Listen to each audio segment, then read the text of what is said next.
Okay, for the second question, a taxpayer is allowed 1/6 of his income tax-free and he pays 20% on the remainder. If he pays 2,400, calculate his income and then tax-free amount. So we start by defining our parameter. Let X be the total income, all right?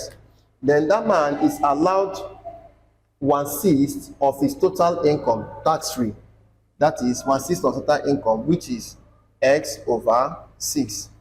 And he pays 20% on the remainder. How do we get the remainder? The total amount, we remove the 1/6. The 1/6, if I remove this one from total amount, I'll get the remainder. So that is X minus X over 6. This will give me 5X over 6. So this is his income tax-free amount, and this is the remainder, all right? Then the man pays 20% on the remainder. So we calculate 20% of 5X over 6. This is 20 over 100, 20%.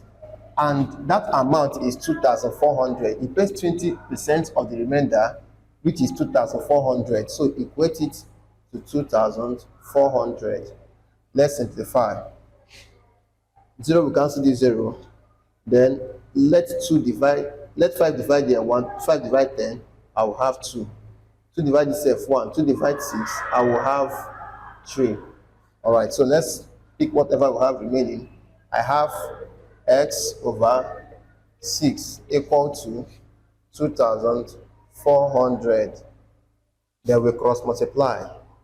6 times 2,400 will give me 14,400.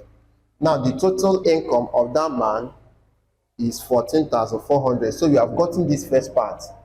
The next thing we do is to get his income tax-free. Remember that his income tax-free is X over 6 because we are told that it is 1/6 of his total income. Look at where we solved it.